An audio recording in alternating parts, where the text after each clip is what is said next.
ready, Okay. I can start. Recording in progress. Yeah. Okay, we'll call to order the Committee of the Whole meeting for Tuesday, July 20th. First item on the agenda tonight is roll call. Miller, Here. Rosato, Here. Beck, Here. Knopf, Chanzit, Sofa, Here. Wolf, Here. Barron, here, Lehman, here, Ayazi, Here. Malay, Ewer, Cerrone, and Vogelsinger. Here. We have 10 out of 14. Okay, I believe Cerrone is here. He is here. Okay, Yeah. you got that. Okay, and then Thank the only one that I got info from was Alderman Malay sent an email that he wouldn't be here. Okay, reminder to speak directly into the microphone for the recording and broadcast tonight. Then up next would be approval of the minutes for May 25th, 2021. Anybody have any comments or corrections on it? Not, can I get a motion for approval? So moved. Motion by Rosato, second by Miller. Roll call, please. Rosato, Aye. Beck, Aye. Knopf, Chanzit, Sofa, Aye. Wolf, Aye. Barron, Aye. Lehman, Aye. Ayazi, Aye. Malay, Ewer, Cerrone, Aye. Vogelsinger, Aye. and Miller. Aye. Motion carried, 10-0. Okay, thank you. Do we have anything changed tonight on the agenda? No. Okay. Next up would be matters from the public for items not on the agenda. Anybody online, Laura? No. Okay. Up then, next will be item number 6, which is the consent agenda, would be approval of the COW executive session minutes for January 16th, 2021, April 20th, 2021, May 11th, 2021. January 26th, not 16th. Okay, January 26th, sorry. Okay, if none, can I get a motion for approval? So moved. Second. Okay, motion by Rosato, second by Miller. Roll call, please. Rosato, Aye. Beck, Aye. Knopf, Chanzit, Sofa, Aye. Wolf, Aye. Barron, Aye. Lehman, Aye. Ayazi, Aye. Malay, Ewer, Cerrone, Aye. Vogelsinger, Aye. and Miller. Aye. Motion carried, 10-0. Okay, thank you. All right, up next, we have a presentation from the state's, King County State's Attorney, Jamie Mosser, and an introduction by County Board Member Dave Brown. I'll just jump in for a minute to introduce Jamie. Jamie Mosser is our King County State's Attorney. And the reason why I asked Jamie to come down tonight, and I believe the mayor even talked to her as well, is because when I was out, one of the reasons why is because when I was out canvassing, trying to get elected to this position, and for the record, 1163 Millview Drive, Batavia, Illinois, and I am your King County Board Representative. I do represent about 80% of the citizens of Batavia and about 20% of North Aurora, for a total of about 22,000 people. And when I was out knocking on doors, a lot of people would say to me, well, I live in a municipality, so what exactly is it that Kane County does for me? So that's what we're here to talk about tonight a little bit. I can tell you that the board is made up of 24 board members along with Madam Chair, and we've got 13 committees, and I'm sitting on 5 of those, as well as many ad hoc committees. And I'm on the DUI task force, and I'm also on the ARP committee, which is just the recipient of about $52 million so far, and we're going to get another $52 million the beginning of next year. So that committee is tasked with figuring out what we're going to do with that money, where the needs are in the communities of Kane County, and where the needs are within the county structure itself. Along with the 24 board members, we do have many different elected officials, Jamie being one of them, and around 1,200 employees.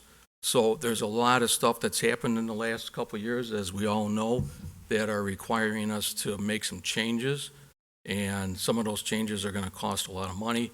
And those are the things that we're having to take an awful hard look at on the county board level. So without any further ado, I'll turn it over to Jamie. And then at the end, if we do have time, I know we don't like to drag these meetings out too long. If we do have time, I do have a couple other updates that I can give you on some other stuff that's going on in the county. Jamie? Thank you. Thanks, Dave. Thank you so much for having me. As a lawyer and a politician, I can drag this on as long as possible, but being respectful of your time, I will keep this short. So one of the things I wanted to do as state's attorney is I wanted to make sure that I was as responsive as possible to the community and was out there talking about things that were happening. And as we know in our laws that have changed recently, we have the Safety Act, which has had many different titles throughout everything. The Police Reform Bill, the Accountability Bill, and now it's officially known as the Safety Act. Another goal that I had as state's attorney is I really wanted to get out there and learn about the legislative process, how laws are passed, because I have to tell you it's not as similar to when we learned with the dancing bill, this is how a law is passed, but really be there to provide any guidance that we can from a criminal justice perspective. And so that's what I've been trying to do with the Safety Act. So as you know, it started back in December, and it was House Bill 163, and it was about 611 pages. When that was released, there was a lot of objections from law enforcement and state's attorney's offices, including the King County State's Attorney's Office. It eventually morphed into House Bill 3653, which was 764 pages, so it became longer at that point. And we continued in terms of our objections to it. And it eventually was passed in the lame duck session. And then it was signed into law by Governor Pritzker on February 22nd of 2021. Now, before I go too far into the description of this, I do want to discuss a lot of the good points that the bill has. What I am slowly, and I mean this very slowly, learning as a politician is that not only do I have to talk about things that I want fixed, but we also have to talk about things that are good. This bill is going to bring forth some true criminal justice reform that is much needed in our community. And I have not really talked about the great things that this bill has done because I'm so focused on the things that we want to have fixed within this bill. But this is a process that has been put in place over years and years, talking about accountability that has happened and criminal reform that we need, and now we're here. Now, there are things that needed to be fixed in this bill and things that continue to need to be fixed in this bill, and that's something that we've been able to work with the House sponsors. So around the last holiday weekend that we had, the sponsors of the bill allowed a lot of us to come and have real discussions with them about what the law enforcement concern was. So over about a 2-week time period, we were on many Zoom calls where we were a group of about 50 people on the entirety of the bill, and then they split us into smaller subsections of 20 people. And what we did is we really talked about the real life effects of what was going to happen with the Safety Act that was then now law. And we talked to them about the concerns and we were listened to, which is the greatest part. And so a lot of changes happened for the issues that were going to come into effect July 1st of this year. Now, there are still more things that we need to discuss in regards to it, but they do have an open mind to what it is that we want to talk about. And more importantly, we also have an open mind to the concerns that are coming from the community as to why we need real criminal justice reform. So what I would like to do is to talk to you about what the Safety Act is doing for July, some concerns that we still have, the effects that it's going to have on our community, and what we're going to continue to do. So first off, the Safety Act stands for Safety, Accountability, Fairness, and Equity Today. And that's why it was created in the fashion that it was, because again, we want to make sure that we are doing the right thing. Having worked with law enforcement as long as I do, I know that there are fantastic police officers out there.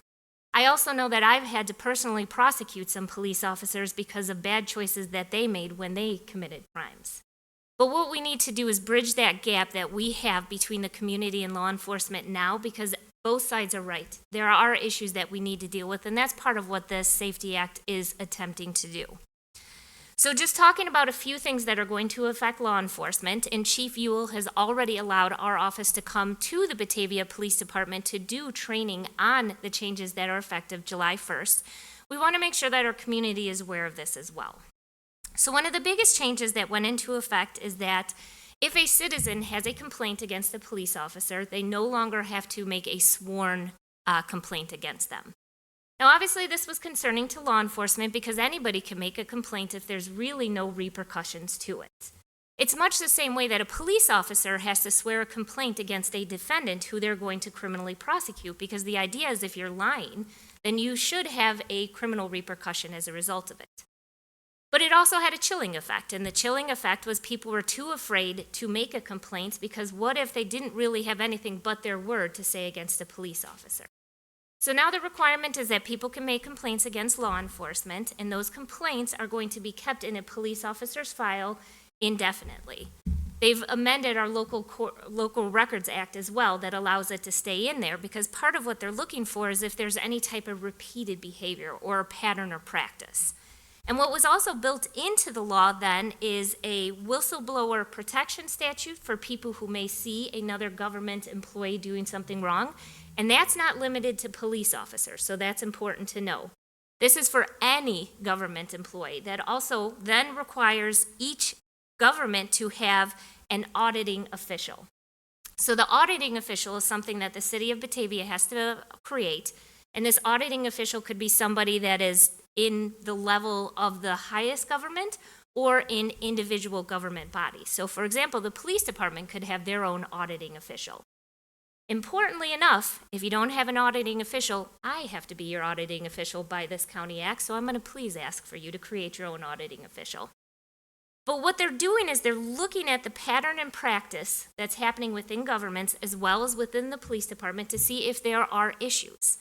And we have seen issues throughout our nation that have happened, and I know that many of you are probably aware that Cook County, the Chicago Police Department, is under a mandate where federal court has to come in and do a consent judgment as to how they can run their police department. Now, I'm very happy to say we don't have those issues with the Batavia Police Department. We have seen that they have run their department ethically and honestly in a way that keeps our community safe. But these laws are in place for when we don't have communities like Batavia or a police department like the Batavia Police Department. In addition to that, they've created a lot of changes in how police officers can use force, especially deadly force, in response to somebody who may be attacking them as they're attempting to arrest them. And they've created new duties for the officers to follow, including a duty to render aid, and that's for anybody. If Chief Ewell comes upon a person who maybe got struck by a car and they're on a bicycle, that police officer now has the duty to render aid, which again, our police officers have been doing. But it wanted to specifically put it in there because if there was a situation where an officer had to use deadly force and had to shoot a suspect, for example, that police officer has the duty to call an ambulance and to do whatever their medical training allows them to do to try to help that person. It's also created a duty to intervene. And I think you guys can all think of the situation that this created or came about as a result of. If another police officer sees an officer use excessive force or force that is not authorized by law, then that police officer has a duty to intervene. Because we want to make sure that if there's a police officer who's seeing this misconduct or this unauthorized use of force, then they're stopping it from happening. And there's another focus on that where they actually have to report this to their supervisors.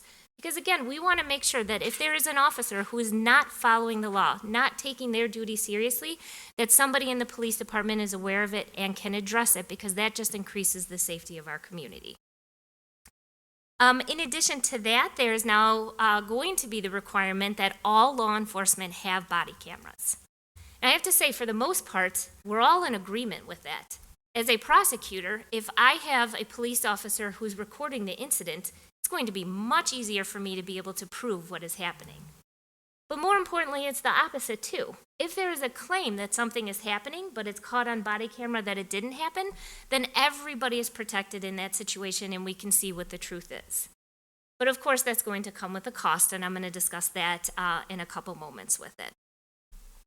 There are some other points in this bill that we're still discussing. One of them is that there is a mandate that does not go into effect until January 1st of next year, that every person who is arrested has the right to 3 phone calls within 3 hours of the arrest. And it's something that we're working on because for most typical arrests, that's not going to be an issue, and we're going to be able to provide those 3 phone calls.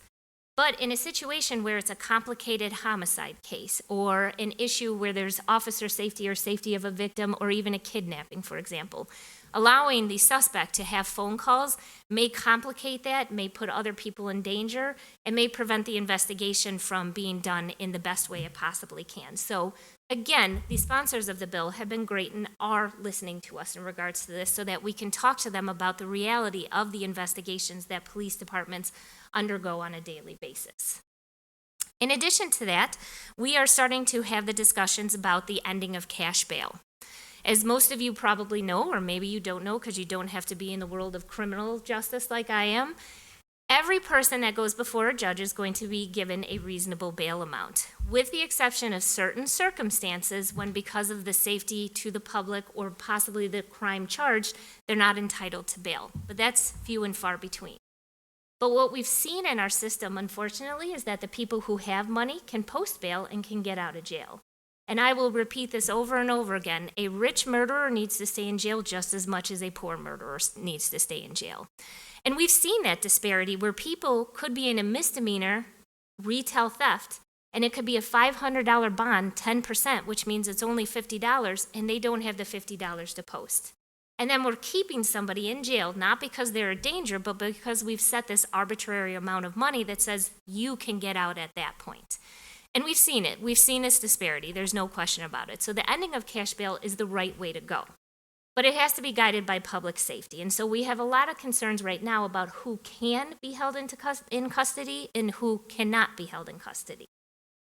In addition to that, there's all new requirements about how this has to happen, including the fact that they want these bail hearings to happen in person. What we've learned from COVID is sometimes we're able to get people through a system quicker by doing something remotely, which means instead of having somebody have to come from the Batavia Police Department all the way down to the Judicial Center, and think about when it's worse, when it's somebody up in East Dundee or Carpentersville, that sometimes can create a delay in getting somebody. When we can do this through the Zoom, as we've been doing this over the past many months, because we learned that this is what we have to do. What we're also finding is that these detention hearings are going to take a lot more work than they usually do because there's an additional discovery requirement, what we have to turn over. And we have to write verified petitions as to the reasons why we want to keep somebody in custody. And that's going to create a lot of work and a need for experienced prosecutors who know what they're doing, as well as police departments who are gathering all of this evidence to be able to give it to us that sometimes is within 24 hours of when the arrest happened. There's another component where the law is allowing the defendant to ask the court to have the complaining witness or the victim appear in court for the bond hearing. Now, we're very concerned about this because let's imagine it's a situation of a domestic battery or a sexual assault. Demanding the appearance of the victim or the complaining witness in this case could have long-term effects in terms of how that victim looks at our criminal justice system or psychologically how it just affects them. But again, they're giving us the opportunity to talk to them about it so we can present to them the realities of what we have seen in the criminal justice system and what we fight every day to make sure happens within our court system. And there's some fantastic training that I am really excited about that they're bringing in, which includes trying to identify people who are in the criminal justice system because of mental health issues, addiction issues, or lack of resources such as homelessness, not having a job, not having food on your table. So that we look at those individuals differently than we look at the violent offenders who cause our community to be unsafe. But of course, with all of that comes the funding issue, and a lot of times we find that these are unfunded mandates.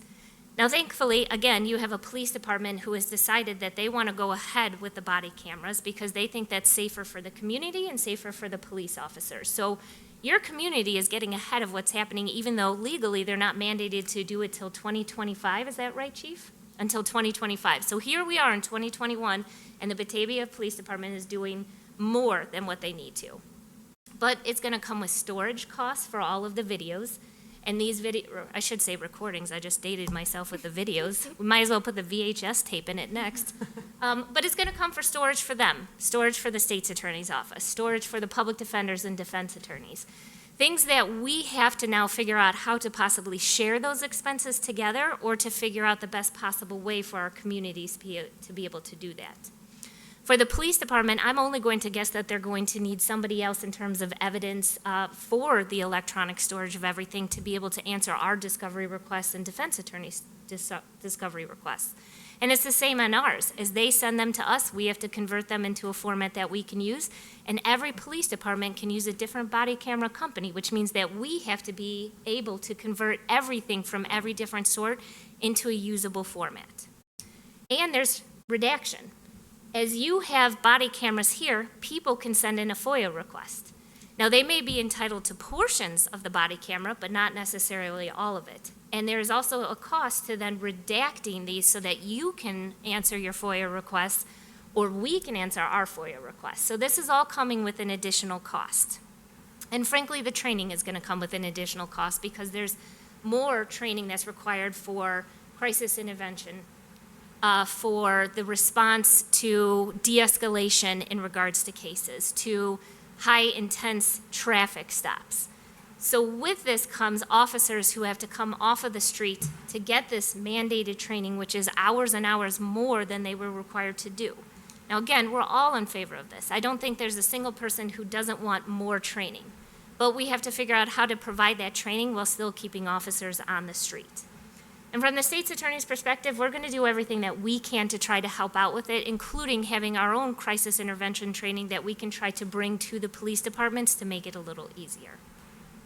So with that being said, that is kind of the summary of what's been going on with the Safety Act, what the state's attorney's office has been doing in conjunction with the Will County State's Attorney, the DuPage County State's Attorney, the Chiefs of Police, the Sheriff's Association, the Attorney General's Office, the Illinois State Police, and many others who really want to make sure that this criminal justice reform goes forward, but it does so in a safe way for every single member of our community.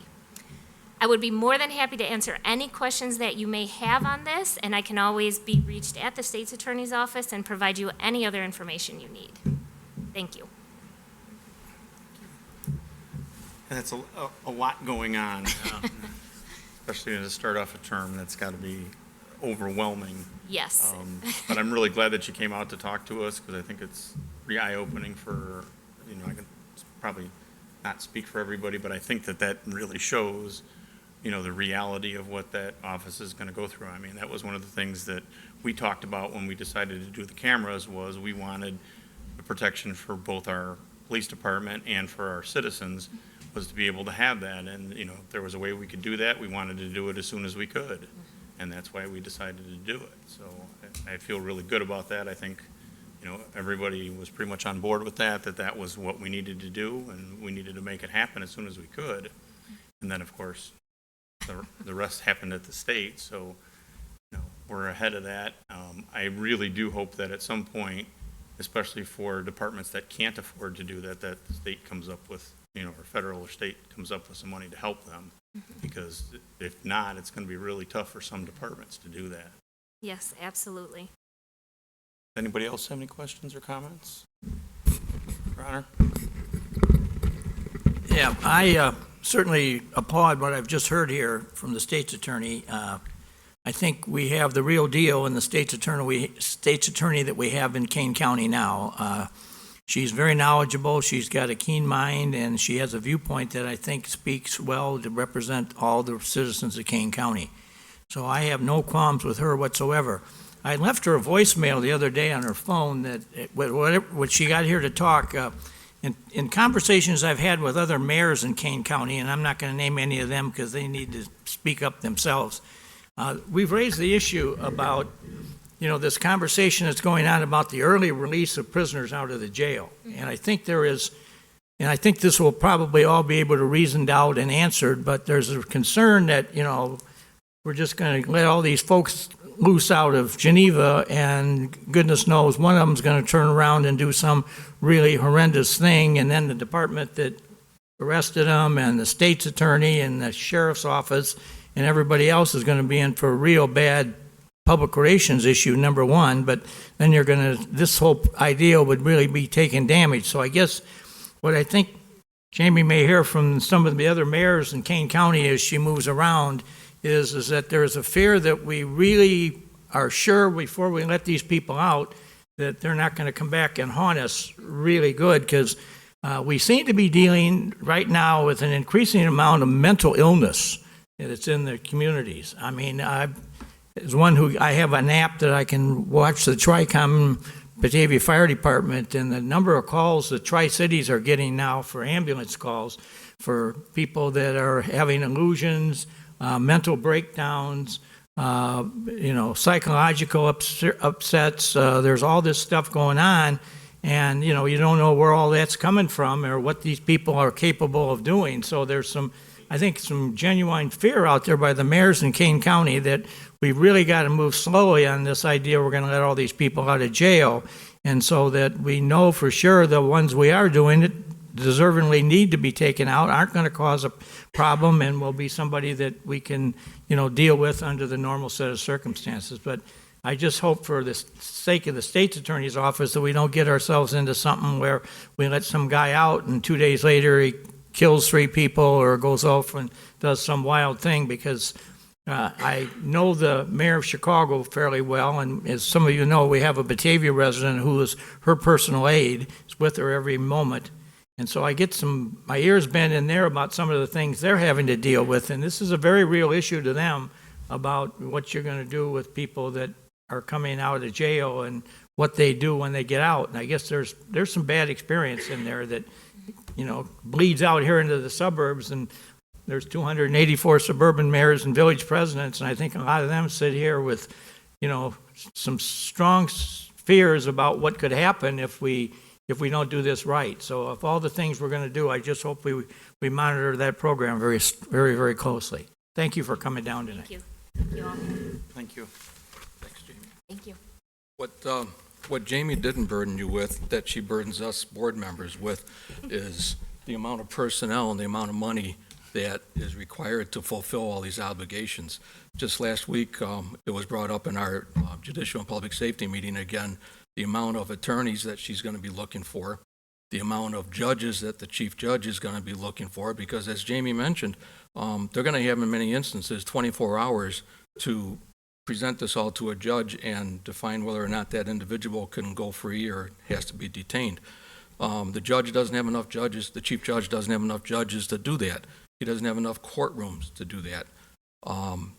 They don't, whether it be the judges or the public defender or the state's attorney's office, they don't have enough recording staff. The circuit clerk doesn't have enough people. They don't have enough computer storage. Those are all the things when people say, what does Kane County do for you? Those are the things that we work on every day, along with other things like transportation. To the mayor's point, with the crime that seems to be kind of working out our way, the coroner just told us we get a report every month from the coroner on what's going on in his lovely world. And homicides are up. Drug overdoses are up. I believe in Kane County, opioid deaths are up 16% year to year. Homicides are up 18%. He attributes the homicides to crime coming out from our eastern area. Whether or not he's got facts behind that, I didn't ask that question, but that's what he attributes it to. So there's an awful lot going on in Kane County. This committee that I'm on for the American Rescue, I would appreciate if any of you have any ideas on where there's a need for that. We haven't yet established boundaries on where that money is going to be sent or how it's going to be distributed. Like I said, I'm sure we're going to keep a large portion of it for the county efforts themselves, but there's an awful lot of need in the community as well, whether it be child care or mental illness or lead abatement. I've already talked to Laura about some of this stuff as well. So, and one of the things that we have had some discussion on the ARP committee is to try to collaborate with other municipalities. If they've got something that they really want to do and they're going to be receiving some funds, but they don't have enough to do something that they want to get done, maybe we can work with them on that so we can accomplish a lot with a little. So we're very busy at the county. A couple other things, and I won't keep any more of your time. I just wanted to give you an update. Fabian Parkway improvement of the intersection of Fabian Parkway and Route 31 is underway as far as planning stages go. We're in phase 1 of that, and it's going to take about, everything takes forever, as I was just talking to Mr. Trotter about before we came into the meeting. It's about a year and a half of public input, about 2 years of design and IDOT review, and then if everything gets funded, then it's about 2 years of utility construction and about 2 years then of actual construction of the intersection. So if we're lucky, if everything goes well, we will see that intersection completed by the end of 2026. But it's in the process. And then I think the mayor may have already talked to you a little bit about the intersection of Bliss Road and Fabian Parkway and Main Street, how that's going to be improved. That was going to happen this year. That's a county project as well. County is the lead agency on it. And that was going to happen this year, but Lauren Underwood came along and she was able to get us $7 million. So the county had to pass a resolution to pay the consulting engineer another $49,000 to fill out the paperwork that's required to get $7 million. So we thought that was a pretty good deal. So we're going to hold off on construction for that until next year so we can get the help from Lauren Underwood on that. So if you have any questions, I think you've all got my phone number, or if you have anything else for Jamie here tonight, we're here. So. Two things I would say. Until we get to the point where we actually get to have some construction done and realign or whatever happens on 31 and Fabian, whose arms do we have to twist just to drop the speed limit? I know the IDOT is 31, but at Kane County level, who do we have to talk to try to drop the speed limit on the bridge and on? I believe at the first public meeting, which was last week, on that, taking community input, and I know the other stakeholders had a meeting with KDOT before that, being Batavia, Geneva, Forest Preserve, and IDOT, and the question was asked, what do we have to do to get the speed limit lowered? And the answer came back, contact your state legislators, because IDOT's in control of that. Okay, because I know it's going to take time to get that done, but I have to believe that if the speed limit is dropped and enforced and people abide by that, it's got to increase reaction time, and it's got to make that intersection safer until it gets. Yeah, I can't argue with their pro or con on that. I don't know. I can tell you that right now, according to Chicago Metropolitan, or is it CMAP that does the count of the cars? I believe on Fabian Parkway right now there's 26,000 cars a day on Fabian Parkway that go through that intersection, and by 2050 they're projecting it to be 33,000. And on Route 31, right now, there's 13,000, and by 2050, they're projecting that to be 16,000. So, I mean, who knows? We might be all flying around in George jets and things by then, and there won't be any cars. I don't know, but those... Promised when I was in high school, and it still... They work on the information they have, so... Okay, and the second thing that I was going to say was, Jamie brought up a good point that what they've learned during COVID with being able to do electronic meetings, to me, that should be the perfect thing to use to save space and personnel by being able to use an office to do the virtual bond hearings rather than have to have an entire courtroom. And I mean, I don't know the specifics of how many personnel you need to have to do each hearing. Well, but space-wise, to me, that's got to be something that they can figure out. Timing is everything, and the county board just recently approved with White and Company a master utility facility plan. So we're going through and looking at the 33 or 34 buildings that the county owns right now, and talking to all the department heads and working with them to say just what you said. How many of you are you going to have continue work from home? What are the advantages and disadvantages working from home? What kind of space will you have now available? What kind of space will you need? And we'll see where that goes. That's about a 3 or 4 month process. But good luck. We're all working on it. You got a lot on your plate. Yeah, it's fun. I think that we have a lot going on in here, and then I hear what just the two of you have. No, it's there's a lot going on. It's very interesting, and like I say, I'm only on 5 of the committees, but I do go to all the meetings, whether I'm on the committees or not. I've got the time, and as you know, just being on the city council, if you have the time, it'll consume you. Tomorrow morning at 7:30, I'm meeting with Madam Chair for about a couple other issues before I go into 2 other meetings tomorrow. So we're busy. Thanks for coming down. Thanks for having us. Thank you. Thank you.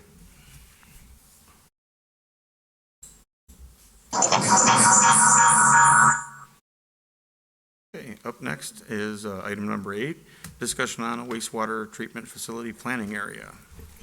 Again, Is it Gary? This is Nick. I'll want to go ahead and start it? quickly hand it over to Gary, but it looks like we're just going to revisit our wastewater master plan. A lot of things have been put on hold, so it's time to revisit that and the facility planning area to make sure that before they continue that the new council is on target and we want what we wanted in the past. Gary? Thank you. Laura, can I share the screen? Or Anthony, maybe? Whoever's got control? Yes. All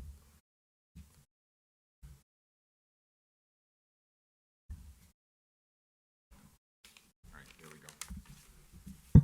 Thank you. As I outlined in my memo, it was back in 2009 that the city adopted a wastewater master plan. Prior to that, in the years before I joined the city, the city council spent several years debating how far the city was going to expand, how far west the city was contemplating annexing. Alderman Wolf may be the only alderman in here that went through those discussions, but I understand, again, they went on for many, many months and into years to talk about that. And as I outlined in my memo, it was contemplated to head way far out west, as far as north as Kesslinger Road, west as Bunker Road, and then southwest. Ultimately, the city decided to focus on what we call nowadays affectionately the red line, which is the area you see on the screen, and I included in my memo. The decision to stay within the red line was driven by a couple of key factors. We talked about it at the time, acquiring property on Mooseheart's property for a brand new wastewater treatment facility. But my cobwebs in my mind seem to recall that was a $60 to $70 million proposition, and that was just too much for the city to commit to. So we wanted to stay at our existing treatment facility, and we also wanted to keep our treatment capacity ideally below 5 MGD, or 5 million gallons per day capacity. The reason why we wanted to do that is we wanted to avoid getting into what's called industrial pretreatment. Now, industrial pretreatment is an entire program that's administered through the EPA that if you exceed 5 MGD, you have to do industrial pretreatment. And it, as the name implies, it's a program focused on industries, extensive sampling, extensive monitoring, and frankly, either would be a huge cost from a consultant standpoint, or most communities even just have an internal person that handles the industrial pretreatment program. So that's why we wanted to avoid that, because we did not want to get into that if we didn't have to. So those were the two kind of driving factors back in 2008, 2009 that led council to adopt the red line. In 2014, we did update the master plan, and at that time, council reaffirmed that they do not have a desire to annex, farther west, farther south, that we do want to stick with the treatment plant within the downtown area. And at that time, we also made the decision to not acquire additional properties surrounding the treatment plant. So we're really kind of bound by the fence line that exists down there. Now we're back in 2021 again with another update. So in 2019, we did the first phase of wastewater improvements to the plant. We're going through an update process now because it's anticipated that we will have what we've broken out into calling phases 2A and 2B to the next round of improvements to the plant. And as part of those improvements, the EPA will require that we have an updated facility plan, and that's what we're working on right now. So we're back here tonight to basically check in again with City Council to verify that council is okay with the concept of this red line. And I'm going to use that term concept purposefully, because I'll zoom in on a couple of areas.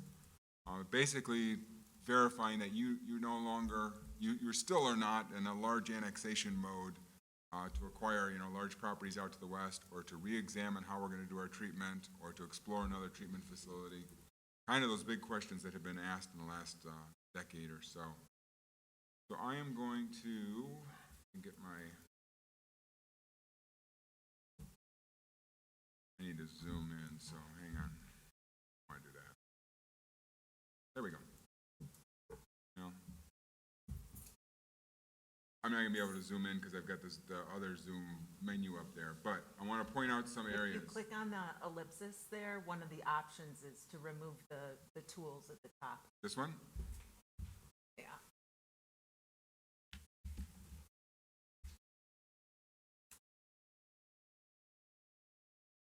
My video panel?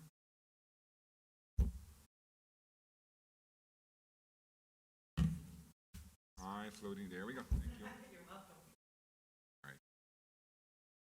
Now I am going to zoom in. Those residents that live in this part of town, will obviously be raising the question, where does their treatment go? So this is an example of, from a conceptual standpoint, the red line, does council want to stick with the concepts? The actual red line needs to be updated in a couple of places, this being one of them. We do need to incorporate that part of Tanglewood, and historically, the reason why that part of Tanglewood was out was because we also have areas over here which are probably not going to come to the city. So that's the type of updates that we need to do as we go through this 2021 process.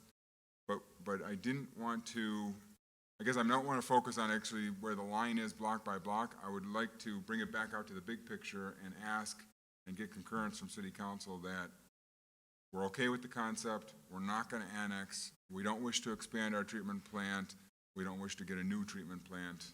Let's go forward with the basics of the red line, knowing that the red line is going to be revised in certain spots. Some parcels will come in, some parcels will go out, but for the most part, we're not changing the fundamentals of the red line. So with that, I'm going to kind of turn it over to City Council.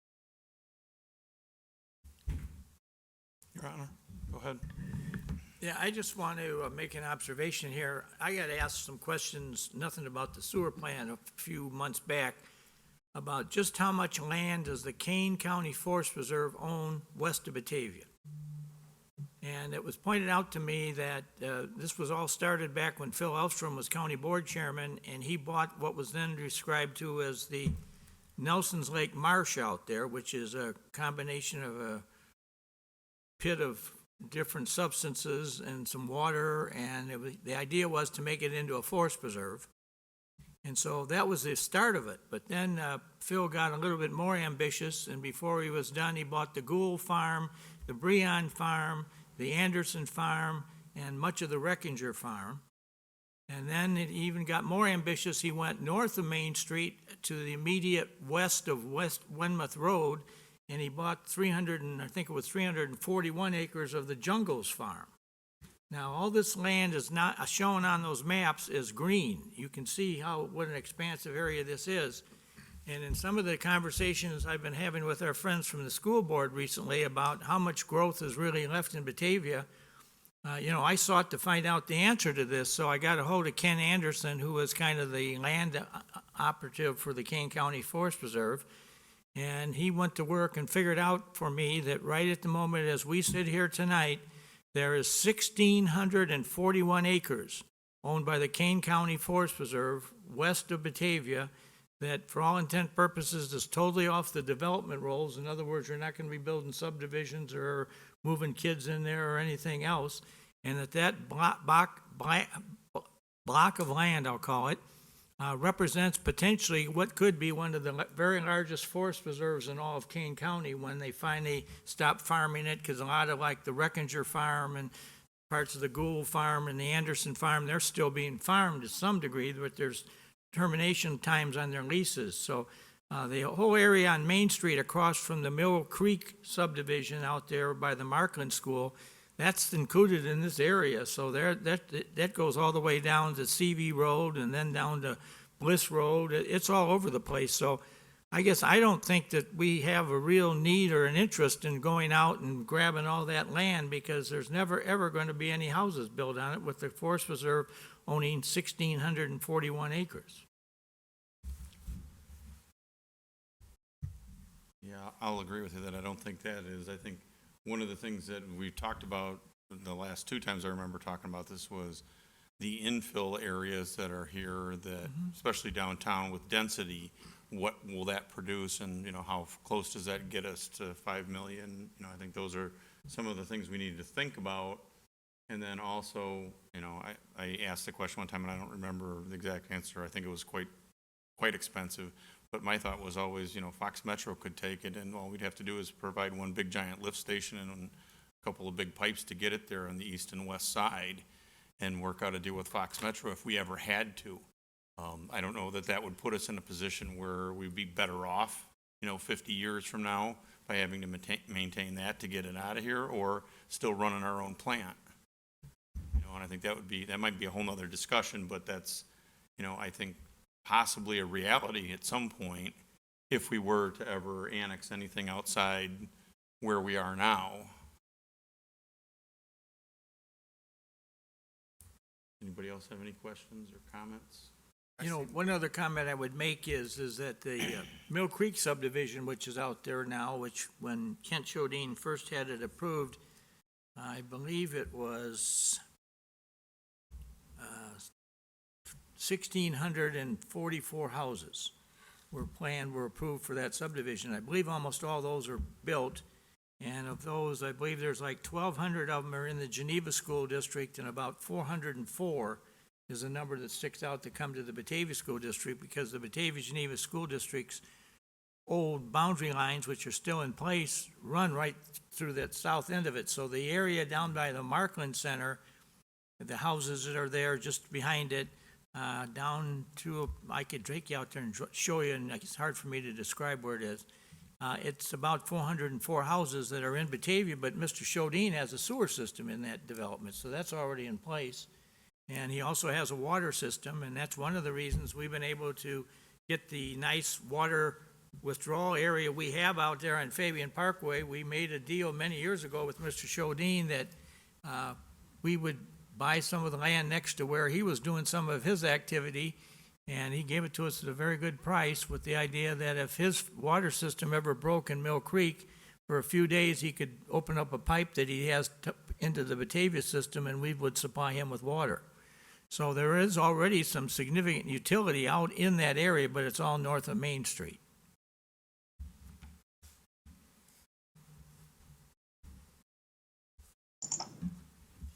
Does anybody online have any comments? Keenan? I seem to recall my first year on council, our discussion with some land swapping with Sugar Grove and Aurora, and Scott talking about we probably will not be going out that far just for the simple fact of having to provide all of these utilities that we don't already have out there and the cost associated with that. And, and again, and I think the mayor and Scott were talking about the acquisition of land by Kane County for the Forest Preserve, puts it at a place where we won't be seeing massive subdivisions and having to provide that. So we were talking about, I think, just letting, it was like one of those things where like, it's whoever gets there first will annex it, but Aurora seems to be much closer to those areas than we are. Yeah, I think that was when we were doing the boundary line The agreements. boundary agreement. Yeah. With Aurora and with North Aurora, those Yes. two. And I think one of them was also with Sugar Grove. Yes.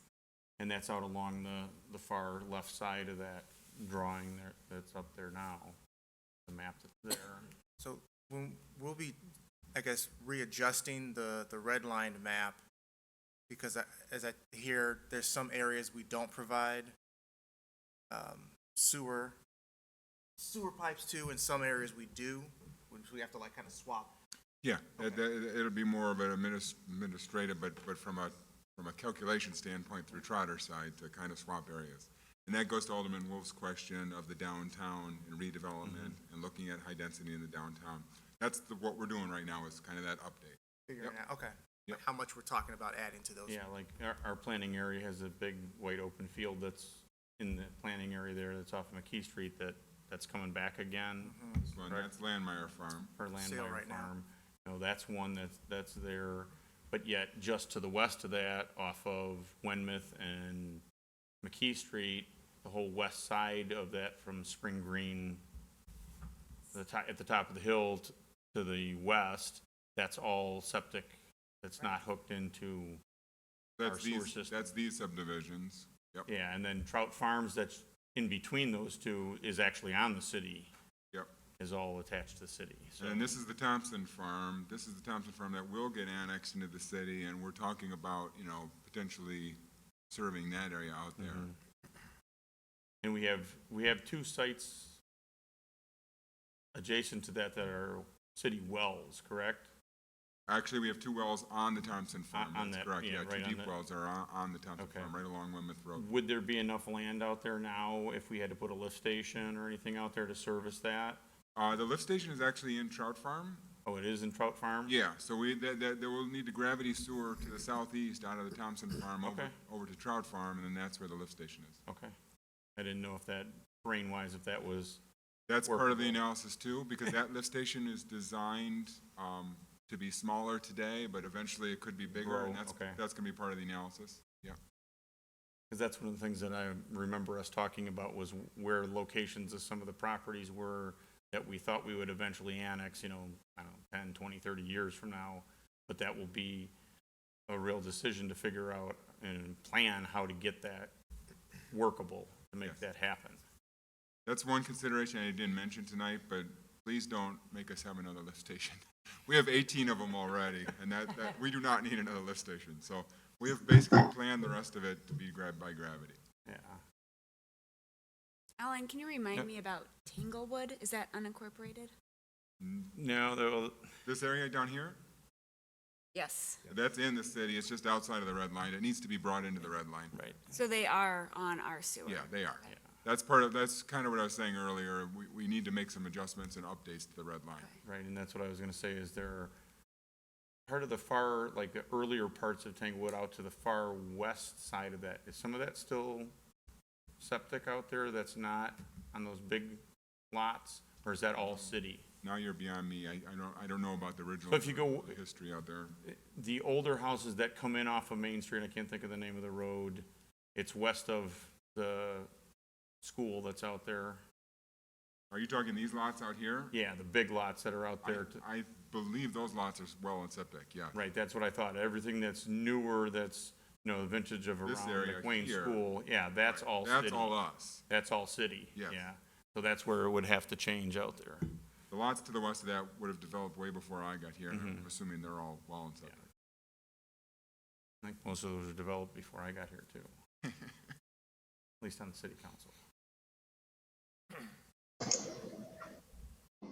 So what's the next step? What do we do from here? If really, we're kind of just seeking consensus from council tonight. If everyone shakes their head and says we're comfortable with the general red line concept, then we can continue forward on our end. Alan? Yep. I'm Mike? shaking my head. Okay. Thanks, Because Nick. I believe all this depends on what our capacity is right now at the wastewater treatment plant. Am I correct? So the two go hand in hand. Right. So we if we greatly expanded the red line, then we'd have a capacity issue Okay. with the treatment plant. Yeah. In theory, the red line and the capacity are right now synced up. Okay. So how much capacity do we have to expand? I mean, to Yeah. expand the red line? Yes. We really don't. I mean, that's right. that's kind of what council did back in 2009, Okay. was come up with limits that then would equate to that Right. capacity. Now, we probably could squeeze more, what is it, lemon, whatever, I mean, within our existing fence line, but we'd really, again, trying to avoid that 5 MGD threshold if we can. Okay. We don't want to go over that if we don't have to. The eastern side of that, Gary, on the right-hand side, the red line, is that on Kirk Road? So the red line is on Kirk Road, and the city made the decision back in 2009, and I think that, you know, I would certainly recommend and stand by the decision that if Fermi ever redevelops one day, that we would do something independent and on its own out there. I mean, to plan right now for Fermi, knowing that that could be decades away, it doesn't seem to make much sense. I think we should plan without Fermi right now. And again, that's one that I think, I don't know the logistics of the east side and going south, but that would be one that I would think you would figure out how to get that into Fox Metro. Yeah, so Prairie Commons, you'll notice that the new Prairie Commons is not in the red line, and that's on purpose, because Prairie Commons goes to Fox Metro, and there's other areas of town that go to Fox Metro as well, the southeast portion of town. And that may be something that would be good to have on this map to show that, maybe highlight in a different color, so that way it shows areas that are incorporated into the city but go to Fox Metro. Yeah. So that way, for the future reference, people will be able to understand that, yes, okay, my subdivision is in the city of Batavia, or, Batavia School District, or whatever it is down in that area. But you get a separate bill for Fox Metro. Right, but you're gonna get a separate bill from Fox Metro, and it also is on a map that we can use to show, to the public, and so that, council members can know where things are at there. Okay. Does anybody want to expand further? I don't know that we ever shrank, but I think we. Literally and figuratively. Yeah. It'd be nice just to stay there. Well, we've already got some adjustments that need to be made, like Tanglewood, and to update the current red line, correct? Yeah, that's correct. And that's gonna be part of our update process. Does anybody else online have any comments? Okay, No, I'm shaking my head too. thanks, Abby. Okay, Thank you. well, I think you got direction from us, That's and all we need right now, yep. pretty simple. Yep. Okay. I will stop sharing, Laura, but now I gotta know how to stop sharing, 'cause we got rid of the menu bar. That's okay, we don't have anything urgent that we have to move to. Gary, take your time. Okay, there we go. Okay, project status is next. Okay, it's going to sound a lot like last night's project status. However, I'll let you know from Community and Economic Development that we're working on the asbestos remediation at 916 Park Street, and as soon as that is complete, we will continue with the actual demolition, which should occur sometime later this week or early next week. Target has submitted permits for additional renovations at their store on Randall Road. The changes will be made to facilitate pickup operations from online ordering. We've received revised plans for the Winding Creek development on McKee Street that Alderman Wolf was pointing out in the last item. These revisions, including revisions to the annexation agreement, are under review by staff.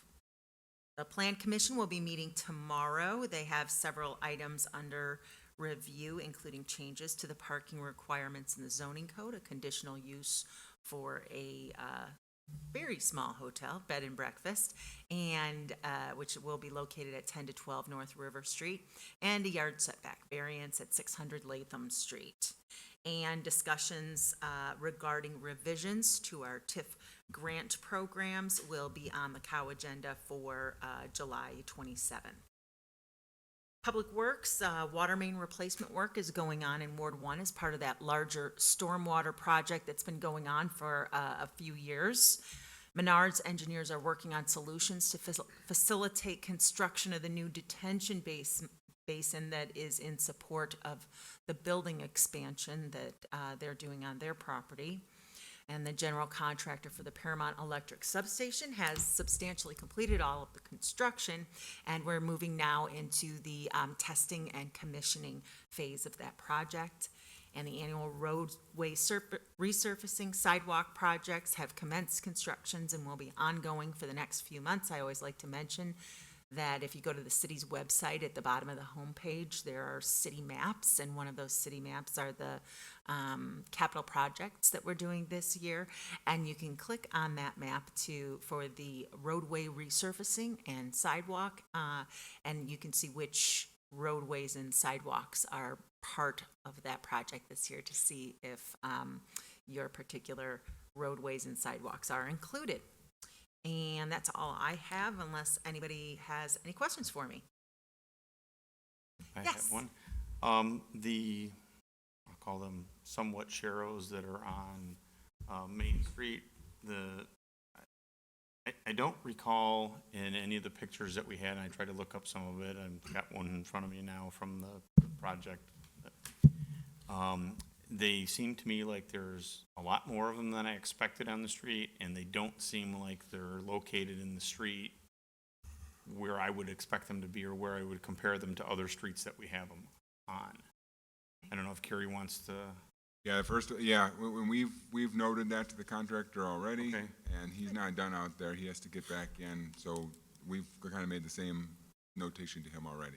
That there are too many of them. I mean, I don't know how they're gonna remove them after they've already got the real heavy, Thermoplastic. There's some that are out there that are, just spray painted, which I think is how they mark them where they're gonna go.